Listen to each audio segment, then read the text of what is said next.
Welcome back to the Rise and Rumble podcast. I'm your co-host, Dalton Outlaw. And I'm Hector Ornelas. And we had quite an exciting weekend this past weekend, didn't we? We did, but we can't forget to announce our director over there, Michael Williams, in the building. That's right. Sorry, I'm over here getting ahead of myself. we got to give love to Michael Williams. He's the one that makes us look pretty, sound pretty. Come on. Yeah. Michael Williams, can't do it without him. Yep. And then speaking of shout-outs, a big shout-out to the YWCA here in St. Paul, who's allowing us to use this beautiful space to record this podcast here. So, yeah, let me jump back. Saturday, big event. Big event this past Saturday. Yeah, tell us about it. We had some fighters go out there to take care of business. Element Gym represented up at Duluth, Minnesota. Nice. I had Zach Walters Jungle Boy Boxing Classic, and they did great. You know, our boxers went out there, took care of business, just like they said they did. Said they would. So I know that y'all did an interview with one of the boxers, right? That was competing in this past Saturday in Duluth.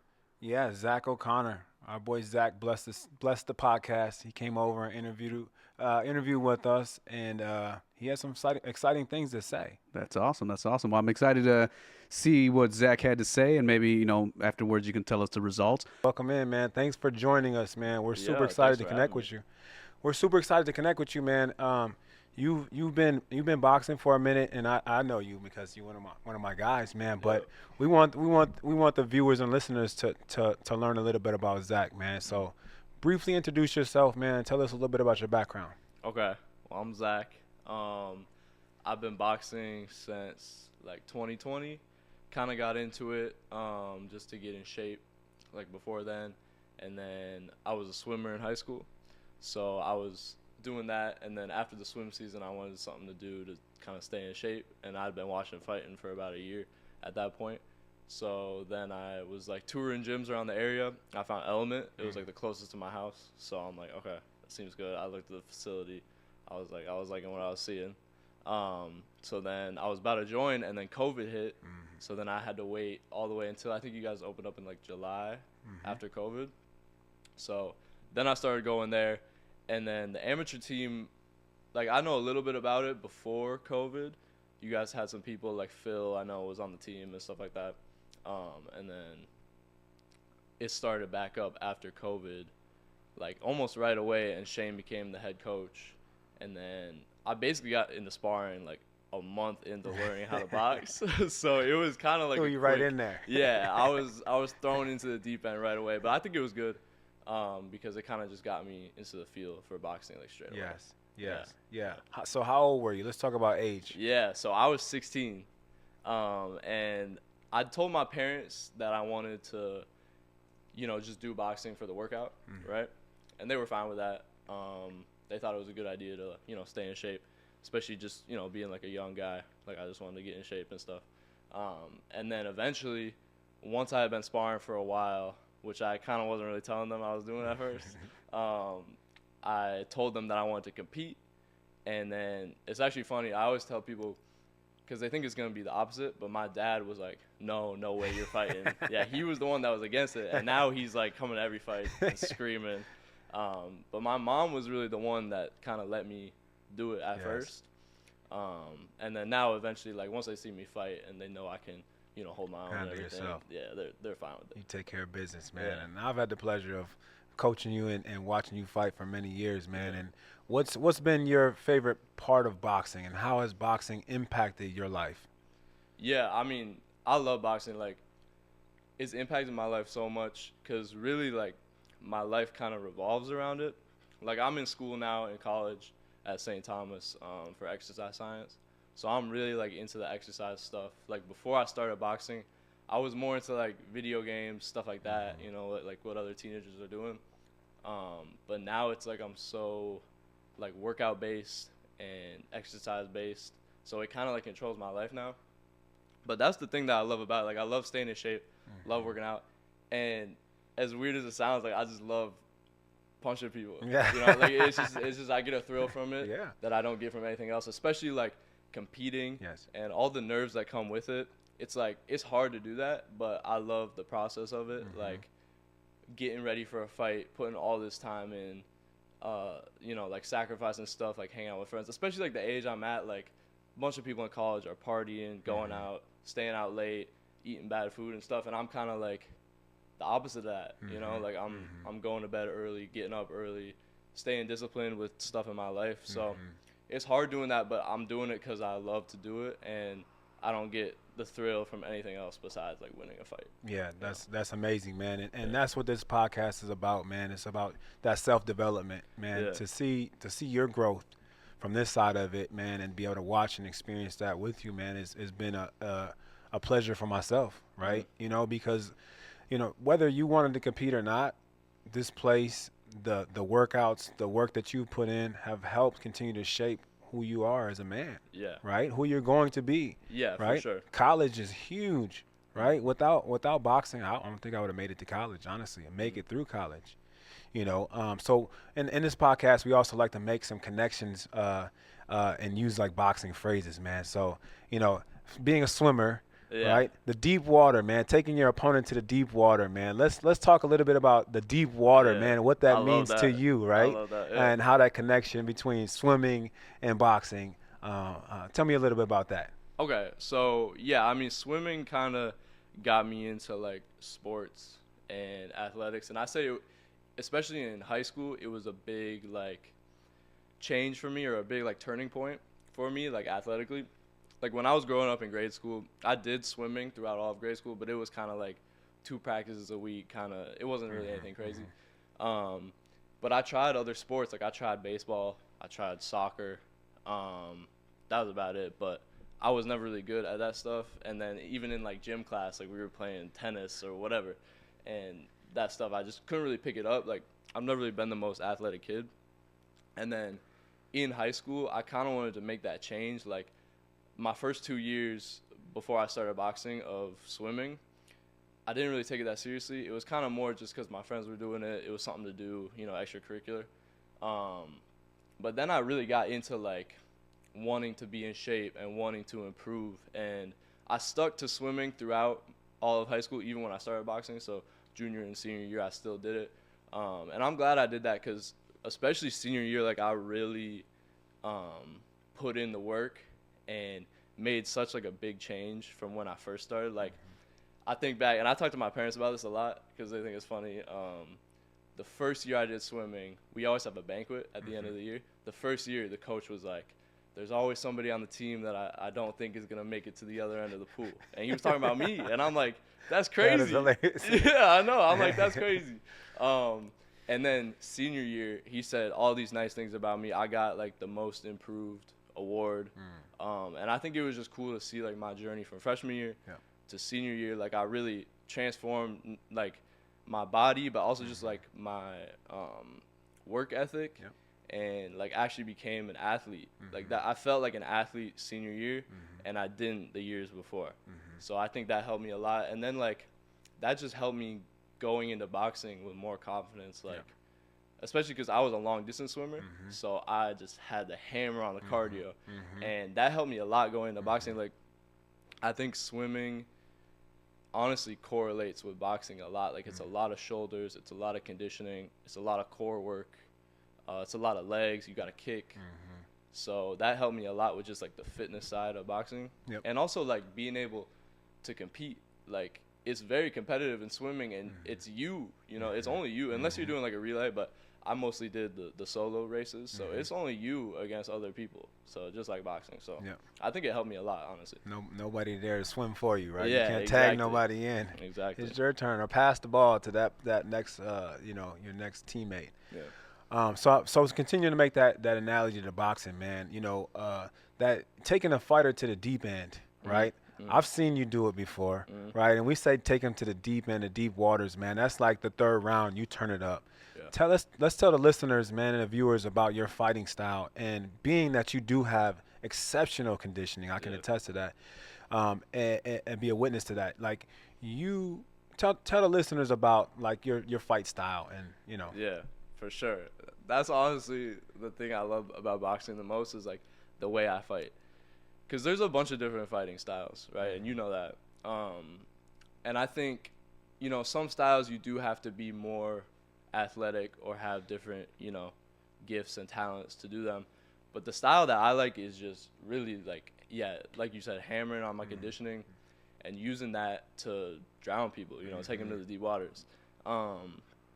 Especially towards the end of the fight, like, and this is something that me and Shane have been working on for a while, is like starting off a little bit slower and letting my opponent work and then getting them tired, and then towards the end of the fight, the second half of the fight is kind of where I shine. And I like that, and I got a good high guard. I love walking people down, kind of, I don't want to compare myself to Canelo, but Canelo-ish style. Yeah, it's okay. It's okay. So I like that, and then just in that third round, like really like working hard every day so that third round I'm ready to put the pace on them, because especially in amateur fighting, like a lot of these guys aren't ready, to go a whole 9 minutes and be able to push the pace for the whole 9 minutes. They can kind of survive, but then once they're in survival mode at the end, it's like, then it's my turn. You know what I mean? And I can really put it on them, especially throwing body shots. Like, I've always loved to throw body shots, cutting off the ring. We've been working a lot on that lately, using my feints, using my footwork. But yeah, like my style is very pressure orientated, and just drowning guys. Yeah, drown them, man. And you get them tired, and then punch on them, right? Yeah, you say you enjoy punching on them. That's one of your favorite things about this sport, right? I love it. Yeah. So let's talk about. It sounds like you got something coming up. Let's talk about what's next for you. Yeah. So, what's today? Wednesday. Today's Wednesday. Yeah. So I'm fighting on Saturday. So. I'm fighting somebody. It's just a regular match bout up in Duluth. I know they got some silver glove fights going on. Ivan is fighting in silver gloves for the state title, I think. But I'm just doing a match bout against a guy that I've already fought. But he is in my weight class, and he fought in golden gloves last year. Okay. So I'm assuming I'm going to meet him this year. How'd the first fight go with this guy? First fight was good. I won. Yep. Decision. I 8-counted him a couple times. Okay. So it's like, that was a while ago, though. That was like almost 2 years ago. It was like 2023 in February, I think. Yeah, so that was a while ago. So he's definitely changed a lot. Yep. But so have I. Yep. I think I'm a way better fighter than I was before. Yep. I really know what I'm doing in the ring now. And hopefully it's going to be 3-minute rounds. I don't know why it wouldn't be. Yeah. But last time it was 2-minute rounds. So it's definitely a different fight now. Yeah. So I'm not, even though I won, and I really dominated in that fight, but I'm not taking it lightly. I'm always ready for all my fights, because you never know what they're doing. Yep. So so I got that fight coming up on Saturday, and then we're coming up on like Golden Glove season. So I think Region 2 Golden Gloves is in March towards the end, and then we got Upper Midwest and then Nationals. So, yeah. So you're ready. So you're staying ready, so you don't have to get ready. Yes, that was one of our boxing phrases for today's episode earlier. But yeah, that's exciting, man. I mean, we're glad that you came on here and shared some of that information, man, and got people excited about your upcoming fight. We do have Ant's gonna come out and do some photography and videography and come get some photos and videos of you shining. Taking care of business. Yeah. I do got one more thing I want to talk about, man. It's just, you talked about the rounds, right? In the amateurs, you are subject to whatever the other party, opponent says, right? Yeah. So before the fight starts, the ref or the corner people will say, hey, do you guys want to do 1 minute, 2 minutes, 3 minutes? Like, tell me about your feelings towards those minutes, and what do those minutes mean when those coaches and teams pick the smaller amounts, right? You talk about that. Yeah, there's a lot that goes into that, and I do have strong opinions on this. I think it is kind of stupid that whichever team wants the lower amount of rounds gets it. Like, I understand they think their fighter might not be ready, but I think if they're under 18, I think 1 minute rounds is fine, or 130s. But I think over 18, if you're novice, you should be doing 2 minute rounds. And I think if you're open, it should be 3 minute rounds. Like mandatory. I don't think that they should be able to change that at all. I think if you're novice, you could, go for 3 minutes. And I remember since my first fight, when you and Shane quartered me, we wanted 3 minute rounds for that fight, my first fight. And we got 130s because the other gym said that they wanted 130s. And, I mean, we saw what happened in that fight. He got tired. He blew his load in the first round and got tired. And I think that's what a lot of fighters do. And I think it's, like, it's very telling what they want, because when they pick those lower rounds, it's like, you know, they're not in shape. Yep. You know they can't last for the 9 minutes. So there's like a psychological side to it. Yeah. But I think now, like, especially doing tournaments like Golden Gloves, and the one we just did in Michigan was a national ringside tournament. Like, now that I'm doing those are mandatory 3-minute rounds.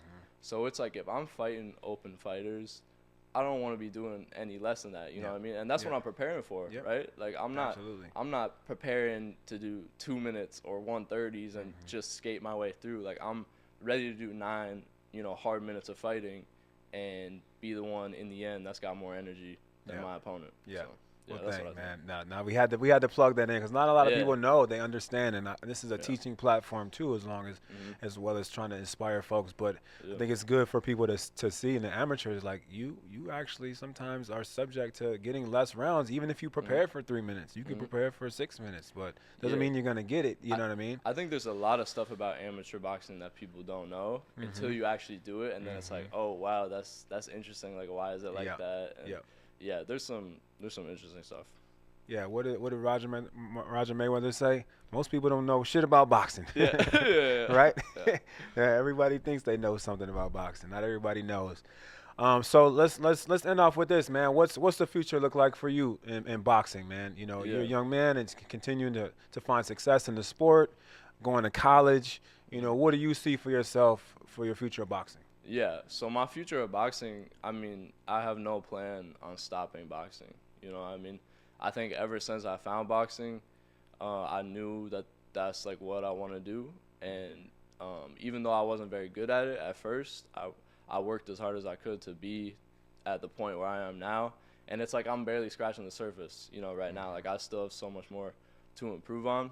And that's what I like about it. Like, I can improve in so many different areas, and I already feel like I'm one of the best in the state and in the region.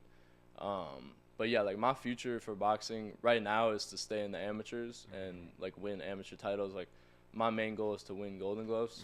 Like, last year I lost Golden Gloves first round, and the year before that I missed weight, and that was my first ever tournament experience. And it was like, that was so rough for me. Like, especially before that fight, we kind of scheduled me to get to 10 fights. Like, I was at like 4 in November, and then Golden Gloves was in like March. Yeah, I had like 6 fights in like 3-4 months, and it was crazy. Like, my body definitely took a beating, but I did it and I got through, and I feel like I gained so much experience in that little amount of time. So like, I'm thankful for that. But then, you know, missing weight and not really knowing like what to do in the tournament situation, that kind of messed with me. And then a whole another year, and then I get kicked out of the tournament in the first round, or I lose the first round. Like, it just sucked, you know. And so that's kind of like created a fire in me, especially this year. And just like making sure my weight is good, making sure my skills are good, making sure I'm in shape, getting fights leading up so I'm fresh and ready. Because especially before last year, like, I didn't fight.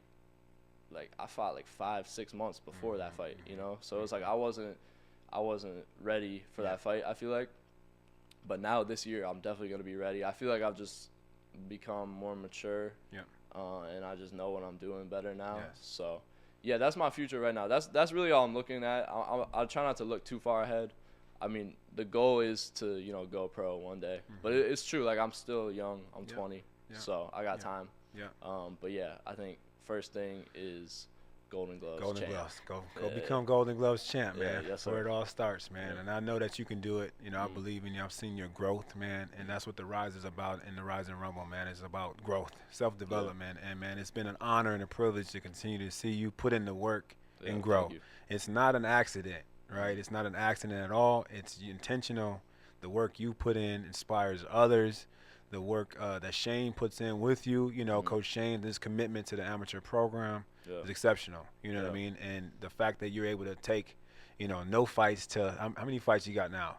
This weekend's going to be number 20. 20 fights. Yeah. You know what I mean? In a matter of a few years is great.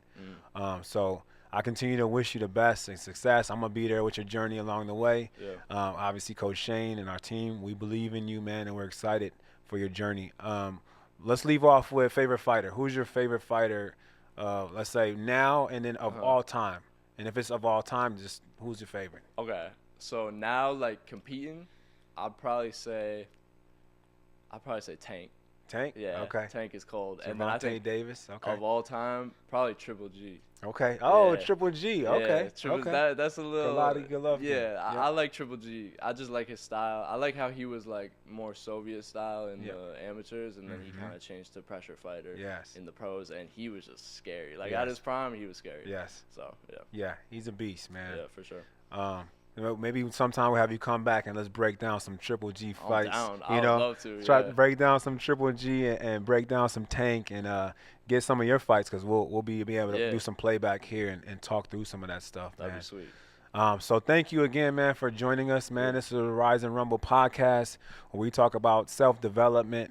We talk about boxing and that connection to life, man. We want to share stories, man, and we're excited that Zach was able to come join us tonight and share his story as well as talk about his upcoming match. So good luck to you. We're super excited, man, and thank you for joining us. Yeah, thanks for having me. Yes.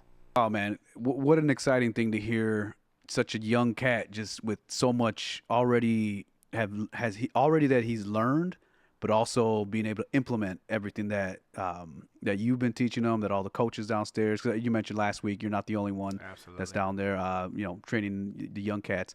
So I got to know, how'd our boy Zach do?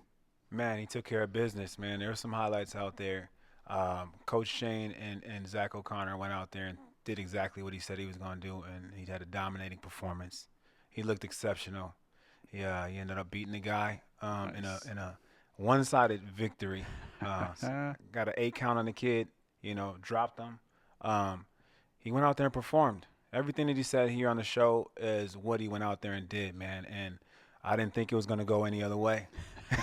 Well, that's the confidence you gain when you're training here at the Element Gym, right? Yeah, absolutely. You put the work in, man. There's no accident. Success and W's and wins are no accident. It's all about the work, the hard work and dedication that you put in on a daily basis. I mean, that kid works hard. To what we were talking about in our last episode about so actually Michael corrected me. On the podcast, I mentioned that I was like, I don't want to necessarily call it a challenge, but Michael was like, bro, it's Rise and Rumble Challenge. That sounds dope. So he's like, all right, fine, we're gonna call it the Rise and Rumble Challenge. So thanks, Michael, for giving that moniker to that segment there. So can we pull that up real quick, just to see? Because my brain, my memory's not as great as it used to be. There it is. So train harder, build discipline, improve our mindset, and set boundaries and goals. Now, I told you last week I was going to start off small, right? Yeah. So what I did, I felt like what encompasses a lot of that is getting a regular sleep schedule going, right? So by training harder, I felt like, okay, one, discipline. I really got to get myself in line with getting ready to go to bed at a certain time, waking up at a certain time. The improve our mindset has helped me. Like I've been just in the last week, I've been able to wake up with a lot more energy, having a regular sleep schedule, and then set boundaries and goals. Now, set boundaries is with my son. It's like telling him, hey, bro, it's bookie time, and then I'm gonna tuck you in, and then by 10:30 we're done, right? So yeah, so that was my way of accepting the Rise and Rumble challenge. For all our listeners and all our viewers out there, if you want to join in on that challenge, please let us know. Share your stories at all our socials at Rise and Rumble on YouTube, on Spotify.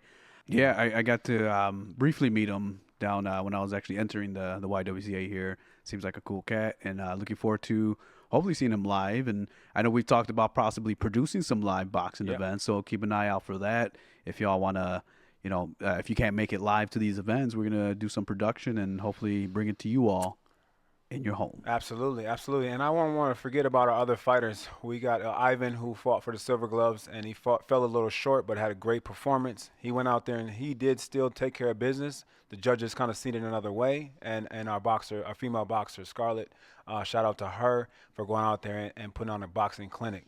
She looked great as well. So it wasn't just about Zach. He's a great fighter, hell of a fighter, and we just have a team, man. It's a team spirit here, team camaraderie. And it's all about all of us getting to the next level and continue to push ourselves and excel.